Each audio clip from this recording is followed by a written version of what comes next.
Hey everybody, thanks a lot for being here.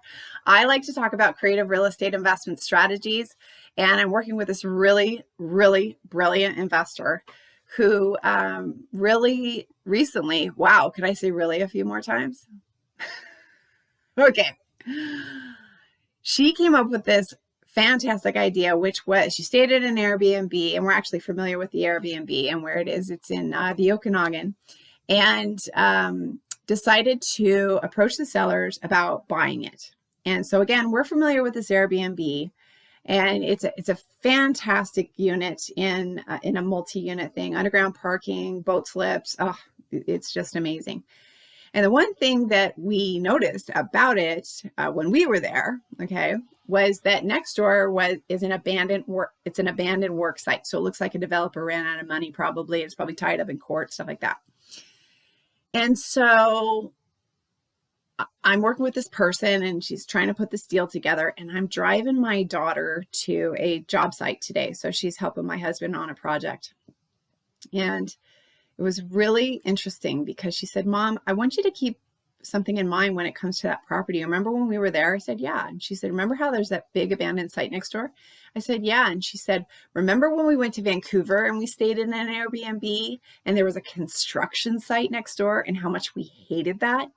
And I said, "Oh my gosh, you're right. I hadn't thought of that, because this place is awesome. It's absolutely amazing. It's very likely that they're going to be able to get this project for no bank qualify." And something to consider, in the negotiation part of things is to be able to say, listen, at some point, whatever's happening next door, somebody's going to buy it. Somebody's probably going to build on it. And that's going to affect, because this is an Airbnb project, that's going to affect the reviews on the Airbnb. It just is, because construction is loud and it's messy.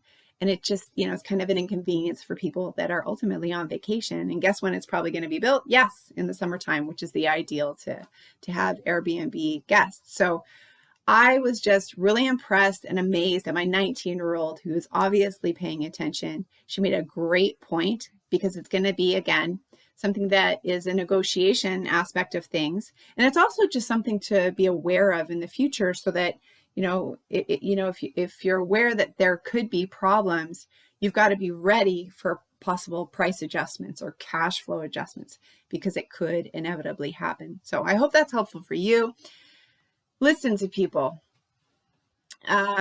Get second opinions. Don't get into analysis paralysis, but get a couple people's feedback on it, because I tell you what, my 19-year-old, she probably saved these people $50,000 or $60,000 at the end of the day by just bringing up that really good point. So again, hope that's helpful for you. If you want to keep in touch, you can get my free tools at streetsmartdiva.com/free tools, or we can talk in person, kind of, probably over Zoom or over the phone. And that is at streetsmartdiva.com/book.